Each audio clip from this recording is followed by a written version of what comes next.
Appreciate it. Thank you. It's good to be here. I drove in from Beaumont. I was over there today. For those of you that are familiar with Senate District 4 and the territory, it's 2/3 of Montgomery County. It is the Kingwood, Humble, and Spring part of Harris County. It's around the east side of Houston all the way to Bolivar on the coast, and then all the Chambers and all the Jefferson over at Beaumont, Port Arthur, Port Neches, Groves, in that area. So as you can probably imagine, with what we all just went through with Harvey, that was what most considered the dirtiest side of the storm when you look at that map. It was pretty rough, and so I want to start out just with saying God bless you for what you went through on the hurricane, and if you were hurt personally, or if you just did what so many in this community did and stepped up and helped others that had a difficult time. I really appreciate that. It's going to be a great year for all of us. It's definitely one that I'm excited about. We're in an even number of years. Your legislators are in the district a lot more than they're in Austin, Texas, and that's a good thing.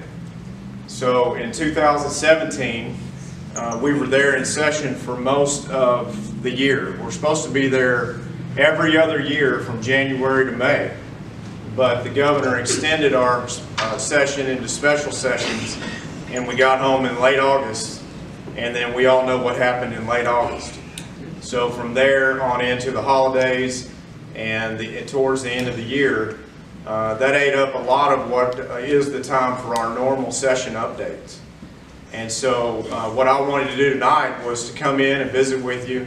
First, tell you thank you for sending me over there to fight on your behalf at the state capitol, and to give a little bit of a session update and also some post-Harvey updates, because it's just good in the community for us all to know, what is everybody working on to help others recover and to hopefully avoid anything we can avoid next time around.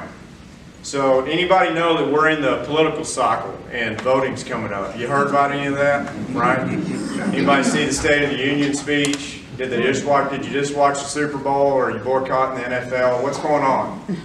So lots happening on the street, right? But we know that we're Texas, that the rest of the country is always watching us and following us as the economic engine of North America. We're going to lead in job creation in the private sector. We're going to push through hard times when oil revenue is down, and we're going to continue to make a difference with some backbone. That's what we do. That's what we did before the Alamo, during the Alamo, and that's what we're going to do in 2018. And really a whole lot hadn't changed on that. We've got a lot of people moving here, but most of the people I meet in the Capitol from another state, they just wonder, they've already got our mindset and our culture for being entrepreneurs and hard workers and just plain stubborn sometimes. They're proud of it, and they're wondering why they didn't get here fast enough. And so we saw just alone 131 different businesses from the state of California move their companies to Texas last year. And that's because we keep our taxes low. That's because we're one of the only states that balances its budget. We protected a rainy day fund with almost $10 billion in an account for tough times, and I'm going to talk about some of the ways we're going to use that money now that we've just seen tough times that it's intended to be used for. We keep our regulatory structure in a manner that is good for businesses to go forward and to be able to operate. And we keep tort reform common sense, where if you open a business, that you can't just be sued for extortion or for a settlement check and someone be allowed to get away with a lawsuit against you that has no merit. All those things add up. Keeping taxes low, keeping a business climate and an environment that makes sense, keeping a budget balance, keeping a savings account, and making sure government stays lean and that we have, protected liberties, including freedoms and religious liberties in place, and that we honor and respect the Constitution. So we all see the talking heads on TV at night, bantering back and forth on whose fault is what, and a lot of this stuff at the federal level, but I can tell you at the state level in Austin, you've got a lot of people working hard in many different capacities to make this state make a difference on your behalf, because you're doing all the heavy lifting. And we're sent there to be your voice. And the founders were brilliant in setting that up to where we're there for a very limited amount of time. We're there to get in and get out and come home and go back to our regular jobs and live among the people that we work with and work for, and to feel the same impact of the decisions we make. So the reason why we're supposed to be in session 5 months out of every 24, when most other states are in session 10 months a year, and the federal government's in session 9 to 10 months a year, the difference in Texas being there less is some really smart people that set us up a long time ago at Washington on the Brazos, when we were our own nation and then became our own state, where government would be there less than more. And it's no mystery that you combine that with the economic output and the results that we have compared to the rest of America, and you see how we shine. That's because the longer politicians are in Austin or in Washington, they're going to do what? They're going to come up with another great idea to put on a push card to stick in your door at the right time, right? So when we're there in a limited amount of time, we have to get the main business of the state done. So what did we accomplish? We passed a balanced budget that was over $200 billion for the 10th largest economy in the world. Texas is the 10th largest economy, countries included. We interchange with Spain and Russia almost every year on that comparable. So we've got a major gross domestic product, and that's why the rest of the country pays great attention to us. But that balanced budget shows that you put that many zeros together and it can still be balanced. How much did we grow the state budget over the last 2-year budget? 1.9%. So well below growth and inflation. We kept the budget lean. Even though we had so much growth in the state by population, we barely grew the budget. We kept it very conservative and very lean, but we still kept $800 million in to secure our border. That's a federal responsibility, but we're spending state dollars to do it because the feds have been inactive on it. We put another $400 million in to overhaul Child Protective Services. We were about 10 years late on that. But our most vulnerable Texans that need the opportunity to have a chance to create something great out of life with our help many times need those services to step in and make sure they have a fighting chance. And again, I'll say we were behind on that, but we made some real significant changes there.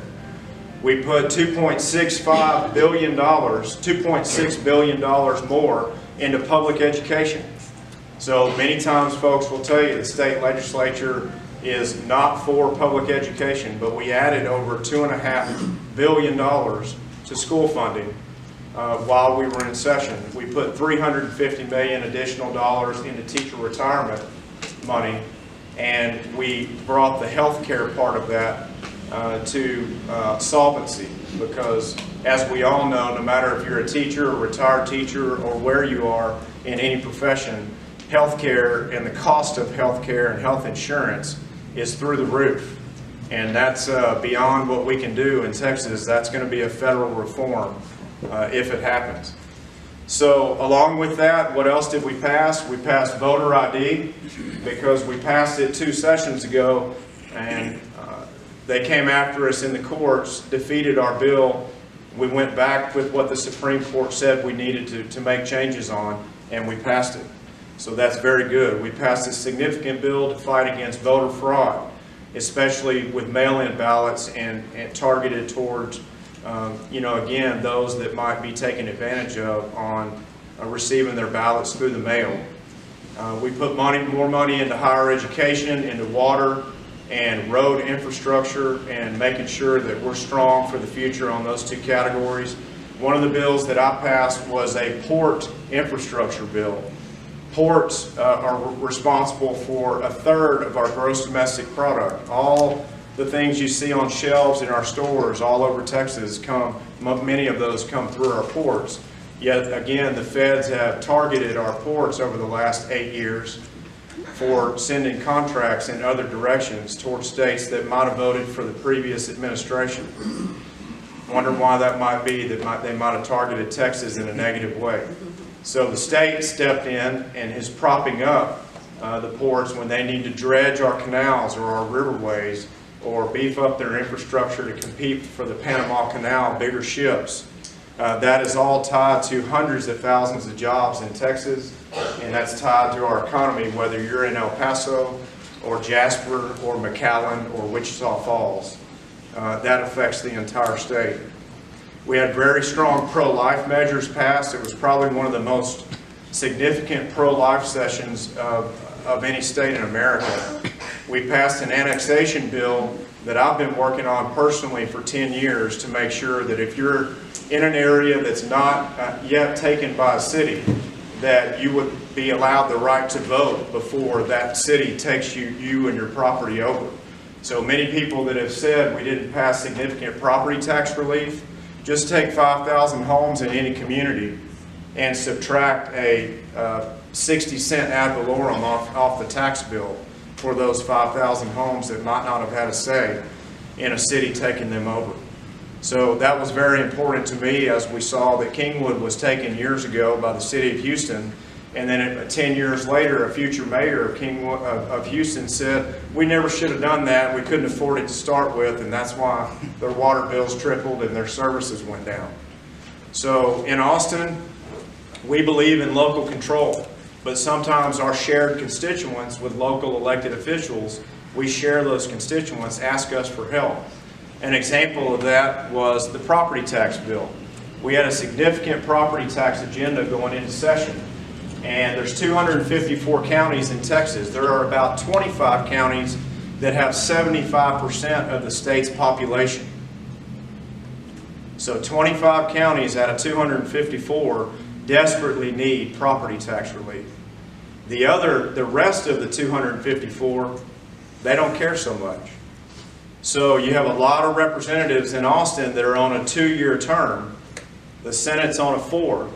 But the Senate passed the property tax reform bill 5 times during session, sent it over to the House. And the House members that did not want to go home and tell their county commissioners or their county judges or their mayors that they restricted their local entities' revenues voted against the Senate bill. And I'm talking about Republicans. Our Montgomery County delegation voted with the Senate for property tax relief. Keogh, Bell, and Metcalf. But that wasn't enough to get it done, and the Speaker, the last time it was to come to the floor, the Speaker Joe Strauss blocked the bill so the members would have cover and not have to vote against it again. That Speaker is outgoing, so the replacement on the new Speaker of the House is going to be really important for property tax relief in Texas. The reason why we didn't advance the bill I filed, which was to lower the appraisal cap, is because we need a 2/3 vote in the legislature to make that a constitutional amendment, and we didn't have the 2/3 vote. With the bill that we pushed, it was a simple majority that we needed, and we got there, like I said, in the Senate 5 times, but in the House we couldn't get past the Association of Counties and the Texas Municipal League on their representation against it. So with that, we've got a lot of promising outlook for the state of Texas and for the country. Oil is on its way back to being stable. We see housing and the supply of housing meeting with demand equally, and a lot of developers and builders in the Houston area are looking for lots everywhere. So that growth, that intersects with how responsible are we going to be after we see storms like Harvey. What are we going to do in the future? Are we going to redesign floodplain elevations? Are we going to build new lakes? Are we going to beef up our dam infrastructure? Are we going to put pressure on the river authority to make better decisions? Are we going to make sure that the rainy day fund at the state level is used for the damages that were done to our roads, our bridges, our hospitals, our schools? And the answer to all of those is yes. Every one of those things we're going to be working on with a top priority to making sure that whatever we can avoid for next time around, we certainly will. I don't go to Washington much. I spend most of my time going back and forth between here and the Capitol in Austin, but February the 12th and the 13th, I will be in Washington working on fighting for the best formulas we can recover out of the current funding bill that's there and that has been requested by our governor and so many of us to send Harvey relief money home to Texas. $15 billion has already been approved at the federal level, but not yet deployed. So that means a bunch of money is sitting there in Washington that's Texas money, but yet it has not been deployed yet. It's going through a rulemaking process which decides formulas on how it's spent.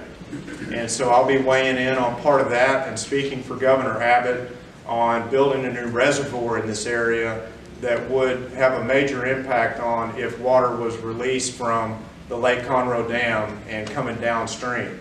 The reservoir, along with capturing and storing some of that water for drinking water supply, would be two of the priorities we've got right now in front of us. We're going to see announcements made over the next 24 to 48 hours that the River Authority has new leadership in place on their board. There were currently 3 vacancies on that board, and it's an interesting time where the San Jacinto River Authority, over half the board in the last 3 years, has said, "Governor, please don't reappoint me." Most of the time, those gubernatorial appointments are really coveted, right? Those are some of the best positions in the state. But for some reason, the River Authority leadership and a lot of things that are going on with the management of water has caused people to not really want that position, and they've asked for others. So water, we've always been told, right? Whiskey's for drinking and water's for fighting. And so we're seeing some of that as we have to make tough decisions. And, you know, when you're in the situation of having to say no to others with regard to water supply, it's a tough position to be in. And so we're really glad that some folks have stepped up and asked for those positions. We're going to see 2 from the Lake Houston area added to the River Authority and 1 more Montgomery County person. The board will continue to be majority Montgomery County, a heavy majority. But a couple of those positions will be downstream, and they will be reflecting the views of those that live below the dam. And I think that's a healthy balance for that River Authority position. Will Metcalf and I passed a bill to change the Lone Star Groundwater District appointed board members to elected. And so you will be seeing people out in the community offering themselves for public service for that position on the groundwater district. And I think you'll be seeing in the future, after those elections are over with, you'll be seeing those folks coming before you giving many, many more updates than they have in the past. I'm not saying they haven't in the past because the positions were appointed, but a lot of times there's a parallel there. There are 55 single county groundwater districts in the state of Texas. Out of those 55, 45 of those 55 are elected. 10 are appointed. So by far and away, the majority of these groundwater district positions are elected positions. And with Representative Metcalf and I carrying the bill during the session in the Capitol in Austin this last year, we researched, and there was not one bill in the legislative session to change an elected groundwater district to appointed, the opposite of what we were doing. So we thought that told a lot, that things must be working well. And we'll see on that as we see who will be stepping up to run for these positions. The reason why that matters is the SGRA, the River Authority, controls the surface water. The groundwater district manages the groundwater, and we've all got to have plenty of water. And so if you've seen your water bills go up over the past few years, it's because the groundwater district mandated that we get off the aquifer by 30%.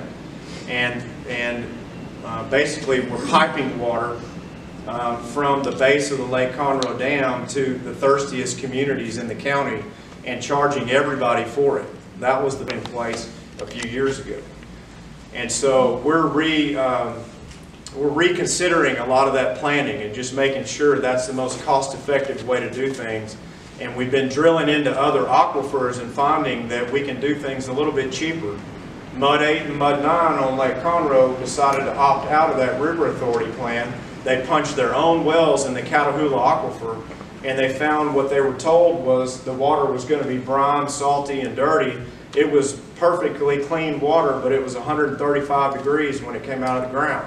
So we don't have a lot of science that proves a lot of the opinions that are flying around. Everybody's seen that on Facebook?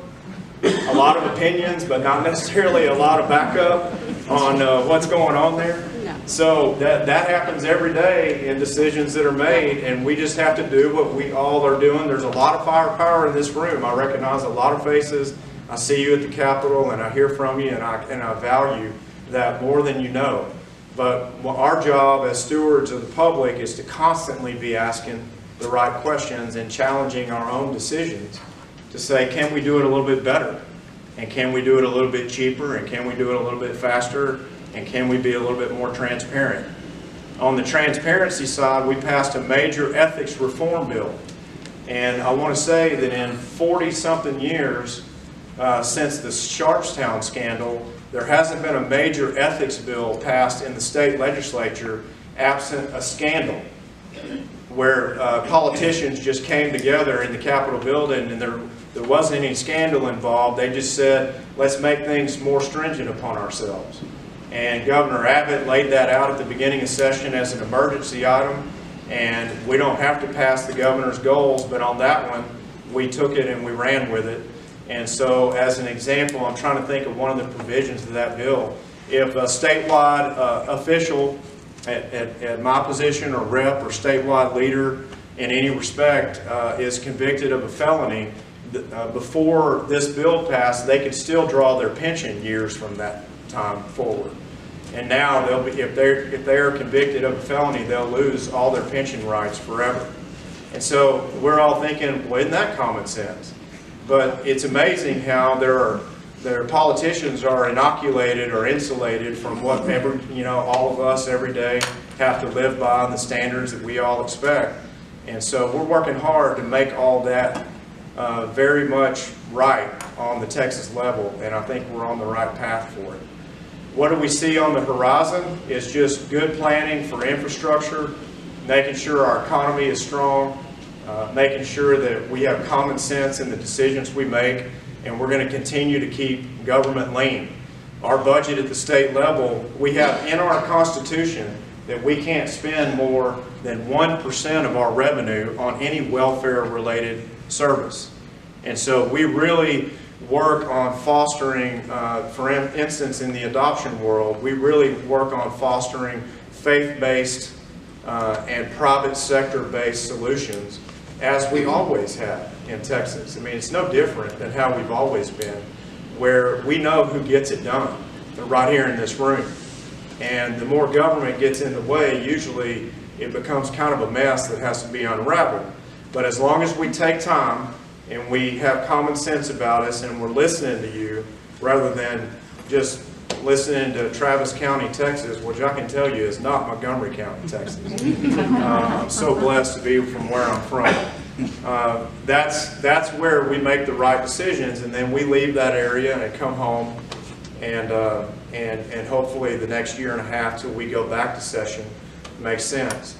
So I want to thank you for the time that I was allowed to spend in House District 16 that Will Metcalf has now, from 07 to 14, and then when Tommy Williams left to go to work for A&M in the middle of his term, I ran for this Senate seat, and I'm just very privileged to serve on your behalf and be your voice. And I want you to know that please always chime in with what's important to you, and I'll finish with this and take questions. But a lot of times when I make a decision or I'm voting on a certain issue, a lot of people think that because I decided a certain way that it was easy. And I can tell you, with the hearings that we sit in and the stories that we hear and the plight of Texans in so many different categories, most of the decisions that we make are really tough. And so where it might be assumed that I'm 95% for something and 5% against it, I could have been 5347, but I didn't get a call. And I need to hear from you on the things that are important to you, because a lot of the decisions we make are really tough decisions, and they're not all the time partisan decisions. I'm trying to think of an example, but probably 15% of the bills that we vote on are hardline Republican or Democrat or conservative or liberal. A lot of them are just business decisions where there are winners and there are losers, and there's a burden shift in the way that we make those decisions. So, for instance, if we cut taxes or property taxes for residences, many know that our budget is our budget, and that they figure that burden may shift to business taxes. And so the very people that are driving home every day exhausted, and they're getting up to go to work to run their business the next day, if it shifts from their home to their business, we haven't helped them much.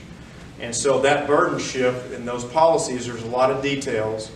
And so just let me know what's on your mind. If there's a way that I can do something better or serve you better, it's an honor and a privilege to do so. So with that, I'll take some questions, and I know we're on a tight time frame to keep the agenda moving. Yes?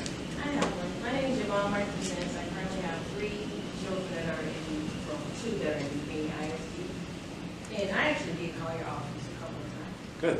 So when we were talking about the education, you mentioned there was $2.6 billion in public education, and you mentioned the teacher retirement, the teacher health care, and then the property tax. Right. The main question I have is, our district is actually growing, so we're having more students who are coming in.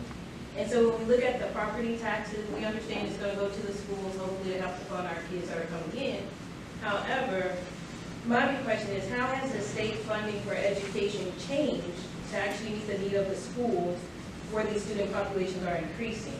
Because most districts do depend on property taxes versus the funding that's coming from the state. So Sure. when we're looking at funding from the state on per child, how is that comparing to what we may need as our population grows? It's a great question. So how's the state share of education on school funding been lately, and how are we meeting the needs for a growing population? So for the growing population part, as I mentioned earlier, we have 80,000 new students in Texas in our public schools for 2017 that just finished. 80,000 more children than we had in 2016. And so we know that your school district is growing, and most of the school districts I represent in Southeast Texas are growing. I think I represent close to 20. But they're very diverse also. But there's a lot of growth in Southeast Texas, obviously, with the economic engine we represent for the state.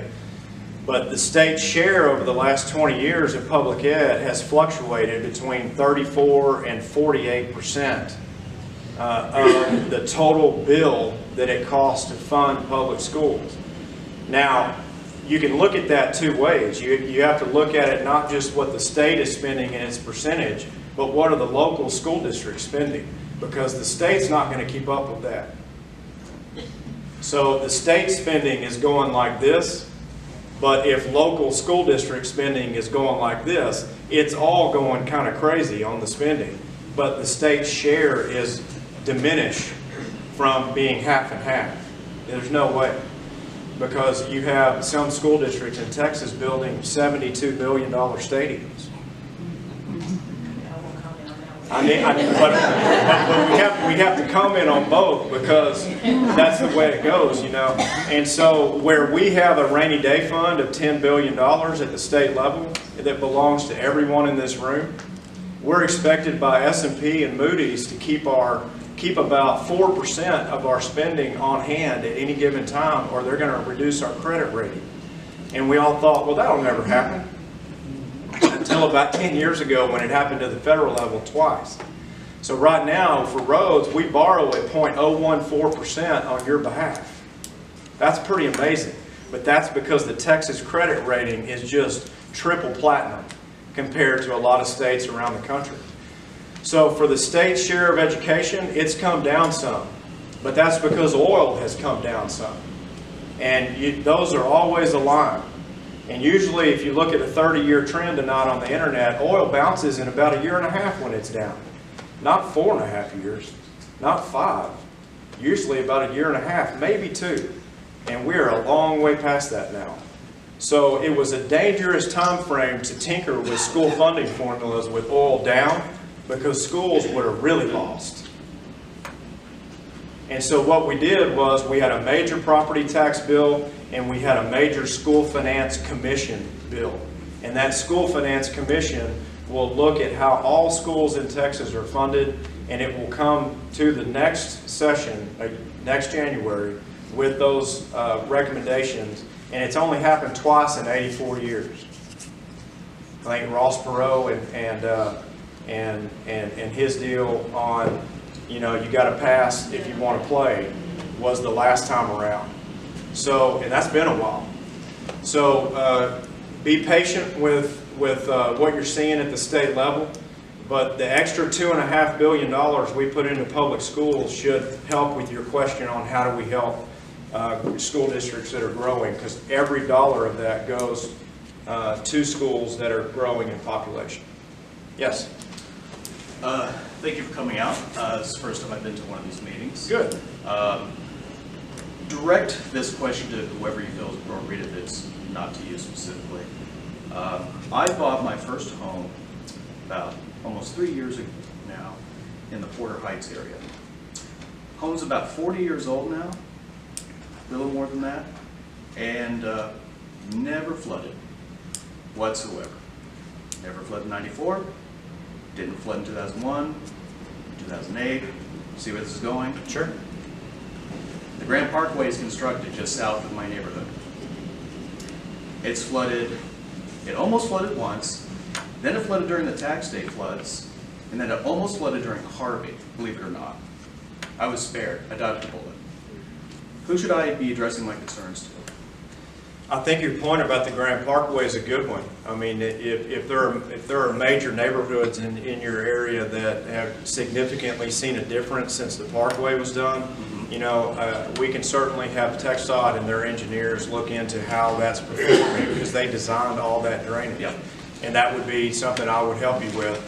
But the timing of when the Grand Parkway opened, which we've been waiting on that a long time, that's the only reason in the world why all these opportunities right across the way are sitting here.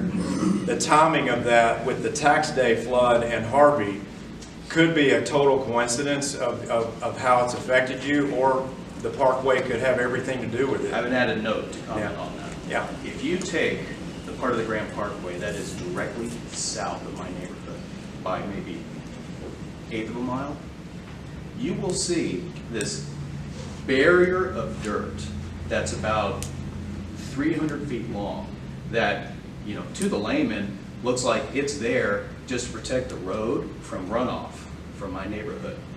So those retention ponds that are there, they're not doing much. I want to make sure other people have a chance, and I can visit with you about it afterwards. I'll stay.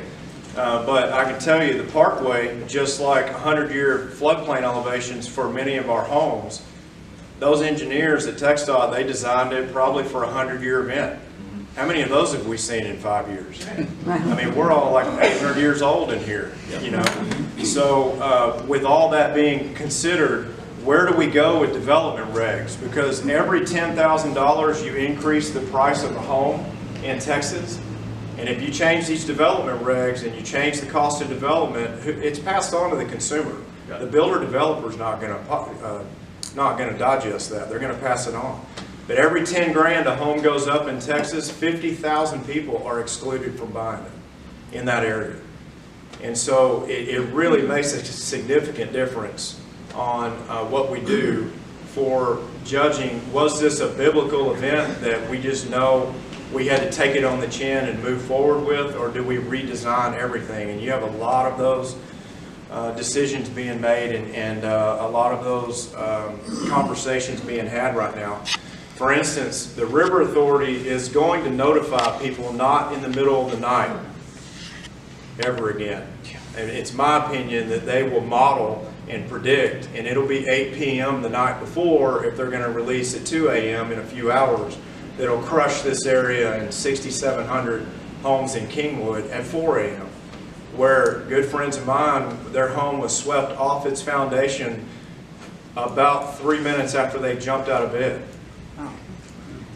So and that's why Lieutenant Governor Dan Patrick, he asked me and Lois Colcourse as senators for the areas hit the hardest, where do you want to have your first Senate hearing on Harvey for the state of Texas? And I said MSIT. And we held it there. And I asked the River Authority 51 questions over 2 hours. I know, I read it. And it was not pleasant for them. Yep. That wasn't for show. Many of you know I'm not really a grandstander, but it was definitely a lot of substance. And we're going to continue on that track. If they have perfect answers, then they have the opportunity to show their brilliance. And all of us do at each level of government. We owe that to you. But one thing we have to do is if we ask for public positions, we have to run towards danger when it happens, not run away from it. And then if our answers are acceptable to you and you grade our papers, then you keep us where we are. Yes, ma'am. Quick questions. My first one is very short. Yes or no, do you support school vouchers? I did this session for autism students. Yes. You do support school vouchers? Yeah, I did this. Okay. I voted on this session for autistic students. Correct. Okay. My second question is, I, like this gentleman, am very concerned about flooding in my area. My county is currently allowing anyone who has under 15,000 square feet can bring up their property as high as they want. They can bring 40 feet of dirt in and stack it up in next to you. It's 100% in the floodplain, and county requires no engineer to check this to find out if it's going to affect water displacement or anything like that. So again, like this gentleman said, who do we direct our concern to when it comes to floodplain regulations and how those need to be changed? I've got a staff and myself that will be happy to work with you, but these are fact patterns that matter.